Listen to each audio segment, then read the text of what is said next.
Welcome to today's Explainer. We're diving straight into one of the most profound and devastating moments in human history, the catastrophic climax of World War II, the 1945 atomic bombings of Hiroshima and Nagasaki.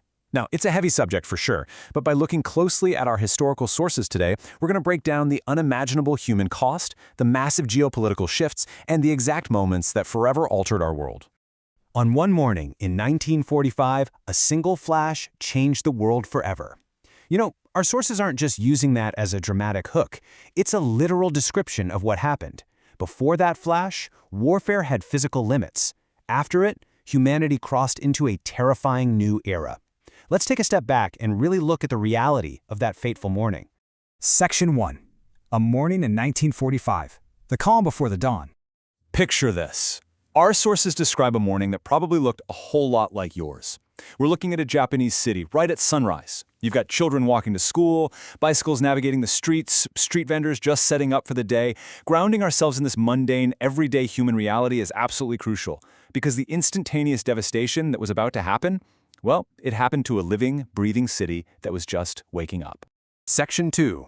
The Road to Ruin. The Path to 1945. Now, these bombings didn't just happen in a vacuum, right? If we trace the historical momentum, the path really kicks off in the 1930s with aggressive Japanese expansionism sweeping across Asia. That simmering tension finally exploded in December 1941 with a surprise attack on Pearl Harbor, completely dragging the U.S. into the war. Fast forward to the summer of 1945, and the conflict had hit its absolute climax. The war in Europe was already over, but the Pacific theater, it was still raging with just brutal intensity. Section 3. Truman's Impossible Choice. Weighing the unthinkable. 1 million. Let that number sink in for a second. As military planners were looking ahead to a potential ground invasion of the Japanese home islands, they were projecting up to 1 million American casualties. This absolutely staggering figure was the grim reality sitting right on President Truman's desk. The sheer, overwhelming scale of that projected loss of life was really the primary driver pushing them to consider the unthinkable, the use of nuclear force. So what exactly drove those casualty estimates so incredibly high? Well, it wasn't just the sheer size of the army. The historical records point directly to the fanatical, no-surrender culture that was deeply, deeply entrenched within the Japanese military. Forces were prepared to fight to the bitter end, fortifying their home islands and even preparing civilians for defense.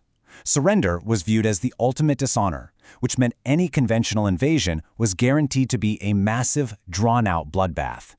And this brings us to how history actually scrutinizes this decision today. As you probably know, the debate remains intensely polarized. On one side, you have the argument of military necessity, the idea that the bombings, while undeniably horrifying, ultimately saved lives by avoiding that ground invasion and forcing a swift end to the war. On the other hand, there's the perspective of an avoidable tragedy, questioning whether alternate demonstrations or blockades could have achieved that exact same result without such catastrophic civilian loss. As we explore these records today, our job isn't to decide which side is right. We're just here to recognize that these two different perspectives fundamentally frame Truman's impossible choice. Section 4. The Blinding Flash. The Sky Ignites. With the decision officially made, the focus shifted to the skies over Japan. Imagine the chilling tension here. High above the clouds, American B-29 bombers were flying silently toward their targets. Down below, that peaceful morning routine we talked about was still naturally unfolding. But up above, carrying a payload that will quite literally alter human history, these aircraft were approaching. There was no massive armada, just the quiet drone of engines high up in the atmosphere. And then, instantaneous devastation. Our sources describe this blinding white flash, followed almost immediately by an enormous mushroom cloud towering high into the sky. In a fraction of a second, that entirely mundane morning was just obliterated. The sheer energy release was completely beyond human comprehension, vaporizing everything near the center and sending out a massive, leveling shockwave. The immediate aftermath was a landscape of absolute ruin. That bustling city was instantly reduced to shattered buildings and silent streets. Through choking dust and the heavy shadows of a destroyed city, survivors blindly sought safety. And, we really don't need graphic, disturbing images to grasp the horror here. The sheer scale of those silent, flattened cityscapes, shown just through silhouettes and dust, really speaks for itself. Entire histories wiped out in an instant.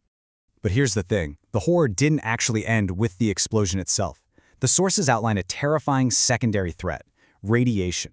Sure, the extreme heat caused that immediate devastation, but the long-term emission of dangerous energy meant this weapon continued to kill, silently, long after that mushroom cloud dissipated. Survivors found themselves facing this invisible, lingering aftermath that would go on to plague the region for generations. Section 5. The Final Surrender. The End of the War. The geopolitical shockwaves from all this reverberated instantly. Back on the ground, beneath smoke-filled skies, rescue workers and survivors were desperately searching through the ruins. The entire nation's infrastructure was completely crippled, trying to grapple with an absolute apocalypse in two major cities. The psychological and physical toll of these dual bombings, first Hiroshima, then Nagasaki, shook the Japanese leadership right to its core. According to the historical record, Japan's final surrender wasn't actually triggered by just one single factor. It was really a combination of dual pressures. First, of course, was that unprecedented nuclear threat, the sudden, terrifying realization that entire cities could literally be erased in seconds. But second, there was the Soviet invasion of Japan. The Soviet Union had officially entered the war and was advancing rapidly, basically eliminating any lingering hope of negotiating some sort of conditional peace. Together, these two massive blows are what finally broke that no-surrender deadlock. Section 6. The True Cost of War. Remembering the Devastation. History reminds us of the true cost of war. The bombings of Hiroshima and Nagasaki introduced a terrifying new era of technology, leaving behind a very somber, enduring lesson about the profound human cost of global conflict. When you look back at those peaceful mornings that were lost, and the silent ruins that followed, you're really looking at history's loudest warning. But as we look around at the geopolitical tensions in our own world today, we have to ask ourselves, have we actually learned the lesson of 1945, or are we just destined to forget it? Thank you for exploring these sources with me today in this explainer. Keep questioning, keep learning, and I'll catch you next time.